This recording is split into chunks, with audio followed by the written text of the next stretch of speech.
Hi there, I'm Nina, and I want to share a story about my family, kindness, and unexpected challenges. Growing up wasn't always easy for me, but I've always believed in lending a helping hand. You see, growing up, my family didn't have much. We always struggled to make it to the end of the month. I had two other siblings who were younger than me. As a result of my parents constantly being busy with work, I was responsible for my siblings. Living that close to poverty, I had developed this need to help those in need around me. So I studied hard and managed to build a life for myself. Since I was the first of the kids that started working, I wanted to make my siblings' lives easier. Every time I got paid, I sent money back home. This allowed my parents to not work so many tiring hours and spend time with my siblings. Finally, as my siblings reached the age where we were allowed to work, my family's situation improved. Because I wanted to send money back home, I made sure to pick up extra hours and work really hard. As a result, I managed to get promoted to the manager of my section. The position came with so many benefits and a good raise. Finally, I found myself actually relaxing and settling into living comfortably. Now that I finally had some time on my hands, I began to actively look out for a partner. I had never really had the time to think about things like relationships. Yeah, of course, I'd been on a bunch of dates, I'd had my first kiss and all that, but no one really wanted to be with someone who had no time for them, which I honestly wouldn't want either. Which is why I began to take dating seriously, now. I wanted to love and call someone mine. I signed myself up on some dating apps. Through one of those apps, I found this handsome man called Jake. Through his profile, I could honestly say that we seemed like we would make a perfect couple. Jake was a lawyer and had a very goofy sense of humor that reflected in all his pics. Honestly, that's exactly what I was looking for. I knew that I needed someone who could make me laugh when I was wound too tightly.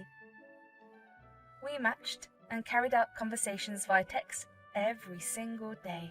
Eventually, we decided to meet up for a date. That one date led to many more dates. My intuition about Jake was absolutely right.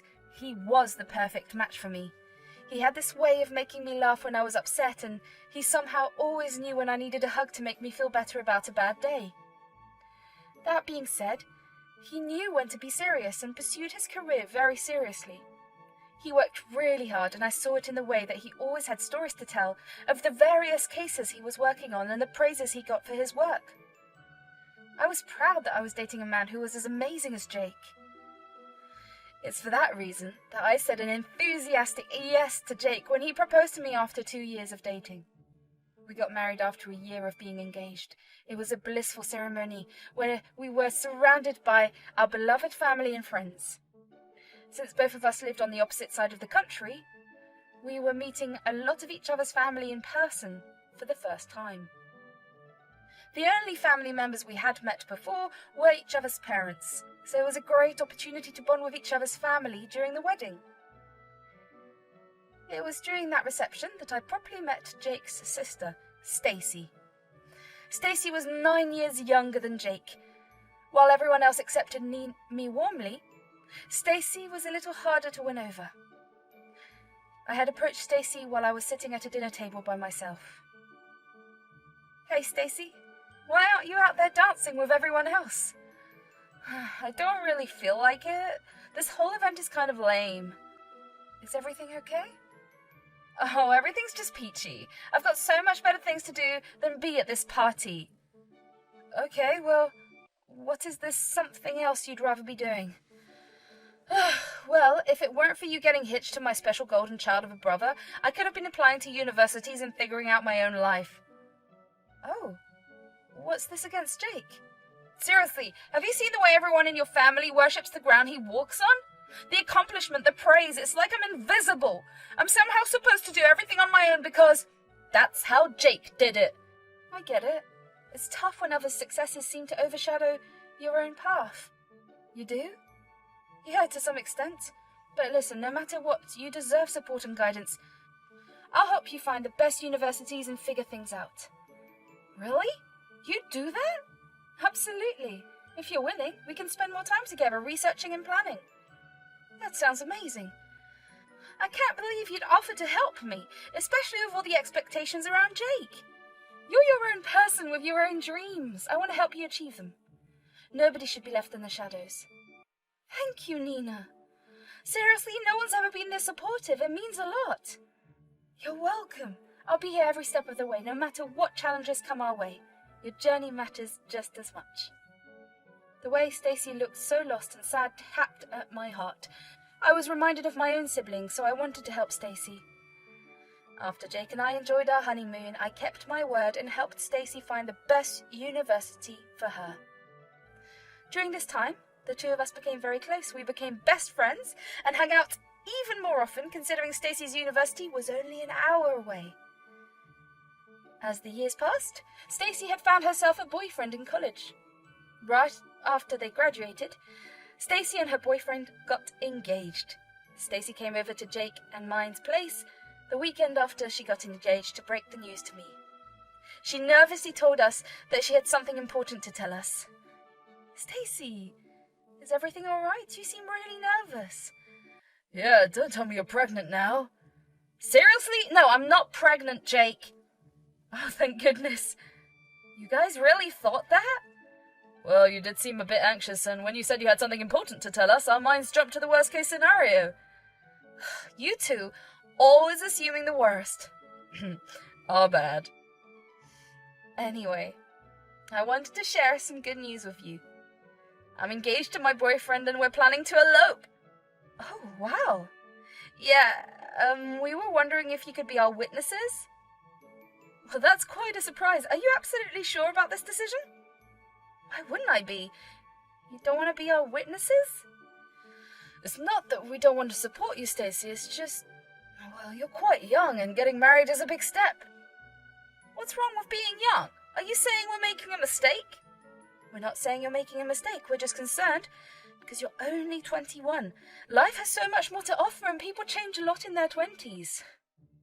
We want you to have the best chance at a successful and fulfilling marriage. So you don't believe in us? You're not happy for me? That's not true. We care about you and want the best for you. We're just worried about rushing into something so serious. Give yourself some more time. If your love is strong, waiting won't weaken it. You know what? If you can't be happy for me, then I don't need your approval. I'll find someone else to be our witnesses. We're not trying to upset you. We just want you to make a decision that's best for both of you. Well, clearly you don't trust us to make our own decisions. I thought you'd be happy for me, but I guess I was wrong. Stacy, please don't leave like this. She stormed out of the house. Jake and I tried to call her and text her, but none of our calls or texts would go through. She had blocked us. We were beyond upset at the way that Stacy had treated us. Up until then, every time she did or said something rude, we chalked it up to her being a teenager who didn't know any better, but at that time, she was every bit an adult who knew what she was doing. For months, we kept trying to contact her in hopes that we would rekindle our relationship with her, but it didn't work. We found out through Jake's parents a couple of months later that not only had Stacy gotten married to her boyfriend, but she had also gotten pregnant. Jake was beyond upset that Stacy was holding such a stupid grudge against us for simply being caring.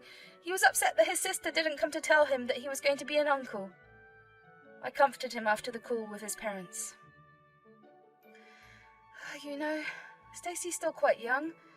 Maybe she was just trying to get our support because we're the closest family she has. I get that, but it feels incredibly hurtful that she didn't share something so important with me because of some silly grudge she's holding. I know it's hurtful. She's like a sister to me, even if not by blood, but maybe she was just overwhelmed herself and didn't know how to approach it. It's not about her not telling me, though. It's about feeling left out of her life. I know, darling. It's a complicated situation, but remember, you're going to be an uncle. Once the stress of the pregnancy is over, she might change her approach. I wish I could believe that. It's just hard to wrap my head around all of this. I know it's hard. It's okay to feel hurt and confused. Let's just wait it out a bit longer. Once the baby comes, maybe things will shift. I hope you're right. I want things to get better between us, but it's hard not to feel hurt. We'll work through this together, just like we always do. Stacy's going through a lot too, and her emotions might be all over the place. I know. but it feels like we're on the outside looking in. We'll find our way back in. Family can be messy, but it's worth the effort to mend things.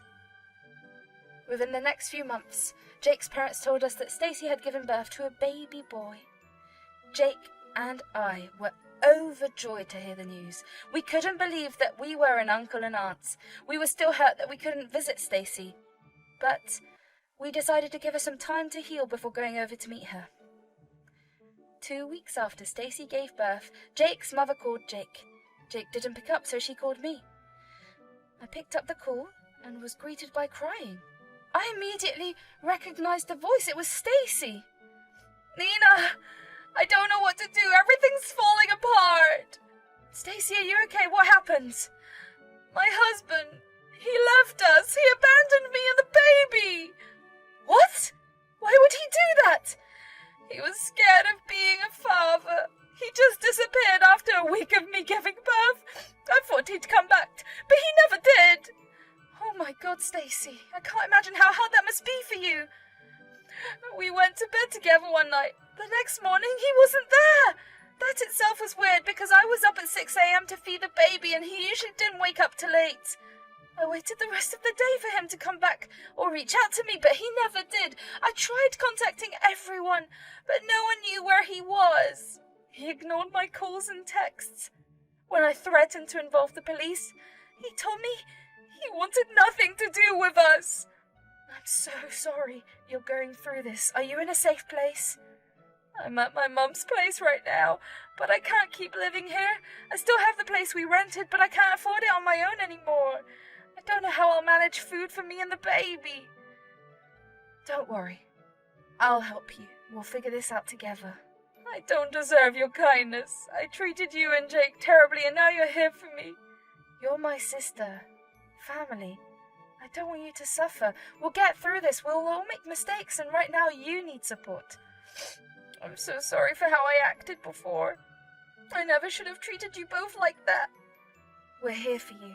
People can change, and you're realizing your mistakes. We'll help you get back on your feet. Thank you. I really appreciate this. It's going to be okay. We'll take things step by step, and I promise you won't have to go through this alone. I don't know what I'd do without you. We're family. We'll face this together. From then on, I began to send Stacy $2,000 every month. It was a small dent in my and Jake's finances, but both of us wanted to help Stacy out. After all, she was family. Our arrangement went on for a year. In that year, Stacy had gone back to work.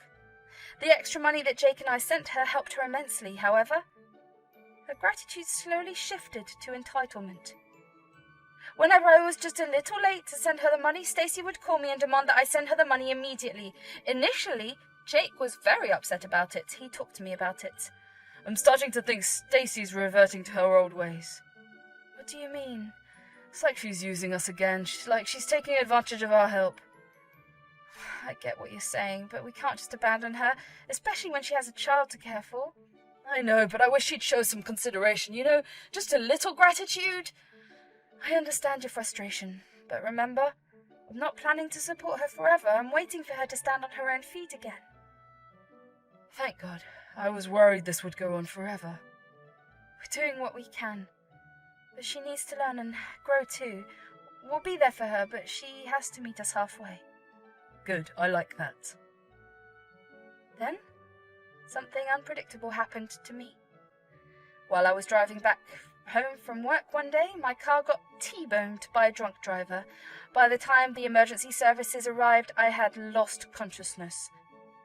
I was lucky to survive, but I had suffered severe injuries. I was in a coma for a week, and when I came to, I was too weak to do anything. I was stuck in the hospital for a whole month before I was deemed fit to leave. I walked out of the hospital with a broken collarbone and a broken leg. I was just grateful to have survived. Jake was my rock during this time. He never left my side a single day that I was in the hospital. Even when I got back home, Jake refused to leave my side. I had to force him to sleep because he was too terrified to lose me again. I also forced him to go back to work. My company gave me time off and allowed me to work from home when I felt well enough to work. However, since I missed a month of work, I wasn't paid my full salary. so I wasn't able to send Stacy her allowance. Stacy had found out that I had gotten discharged a week after I had gotten discharged, so she called me. Where's my money for last month? What do you mean? I'm talking about the payment you were supposed to send me. I'm due that money. You know I was in a car accident, right? I was in the hospital for a whole month. Yeah, I know. That's why I gave you another week after you got out to pay me. Are you serious? How entitled are you? Do you even know how much I've suffered in the past month? You don't know what suffering is. I have a baby to take care of. I can't afford to wait around for you to slack off on your responsibilities. Stacy, I've been through hell. I wouldn't have been able to send you the money even if I wanted to. Excuses, excuses. You're just proving that you're not really family like I always knew. Family is supposed to support each other in hard times, not demand money without understanding. And then I hung up the call. I couldn't believe the audacity that Stacy had to call and demand money. I wasn't even entitled to help her. I was only helping her out of the goodness of my heart. I didn't mind any of Stacy's entitlement earlier, but to not have gotten any concern when I had almost died was beyond enraging. A couple of minutes after I cut the call, Stacy texted me saying that she had always known that I wasn't part of the family, and that me not sending her the money proved it. She then told me that she was going to show everyone my true colours and that I would live to regret my decision. When Jake got home from work that night, I told her about Stacy's calls and texts. Jake was furious. He couldn't stand Stacy's behaviour. He tried to call Stacy and chew her out. He quickly realised that he had been blocked. I was emotionally drained from the day, so I told Jake to just let it go. A couple of days later, I was rudely awakened from an afternoon nap by a phone call from my boss. She had told me that the company had received multiple tips stating that Nina had been financially abusing a family member and forcing them to stay at home. Now, this was a big violation of company policy because I worked for a company that worked for family welfare. I assured my boss that I wasn't doing anything of the sort.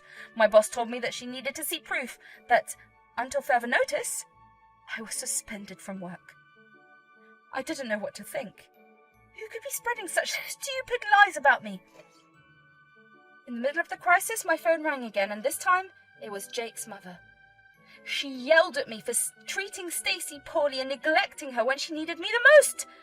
I couldn't even get a word in because as soon as she was done ranting, Jake's mother cut the call. This went on the entire day, where multiple family members either called or texted me to inform me of how disgusted they were with me. I managed to get a hold of Stacy. Stacy must have unblocked me. I tried to call her, but she didn't pick up, so I texted her. I asked Stacy if she had been spreading lies about me. Stacy replied that she told me that she would make me regret not sending her the money. I tried to angrily text her back, but realised that I had been blocked once again when my messages didn't go through. When Jake got back home, I showed him the text messages and filled him in on everything that happened that day. I've had enough of Stacy's behaviour. I'm going to make her pay for all of this. I know, Jake. Her lies have seriously hurt us. My job, our reputation with family, it's all at stake. There's no stopping me now. I can't let her get away with this. And I won't ask you to stop. I'm tired of her entitlement and manipulation. We've shown her nothing but kindness, and this is how she repays us. Nina, I've been thinking, what if we take legal action? A defamation case against Stacy? Absolutely. She needs to face the consequences of her actions. I'm with you on this, Jake. Let's do it. It won't be easy, but it's the right thing to do. We'll get through this together. We always do. Let's stand up for the truth and put an end to her lies once and for all. Over the next few weeks, Stacy was summoned to court for her case. She tried to text and call Jake and me, but this time we were the ones who blocked her. She tried to approach us during the trials, but we tactfully avoided her. In the end, the judge ordered Stacy to pay me $200,000 in settlements. Stacy broke down crying in the courthouse. I did feel bad. I knew that this was the only way for Stacy to learn from her mistakes. Stacy tried to spread more misinformation about Jake and me, but we had sent everyone the records of the case and informed them of what had happened. Nobody sided with Stacy, and in fact, many of them refused to be associated with her for fear that they would be mistreated by her too. I also sent the proof of my innocence to my company, which got me back to my job. Jake and I truly felt sorry that we had set Stacy back by a lot by suing her, but it was the only way for Stacy to learn. In the end, Stacy's action led to her own isolation and bad luck. Jake and I continued our journey together, bound by the lessons we had learned and the love that had always guided us. This incident showed us that even in the face of adversity, choosing kindness and standing up for the truth could lead to a brighter and more fulfilling future. Thank you for listening to me till the end.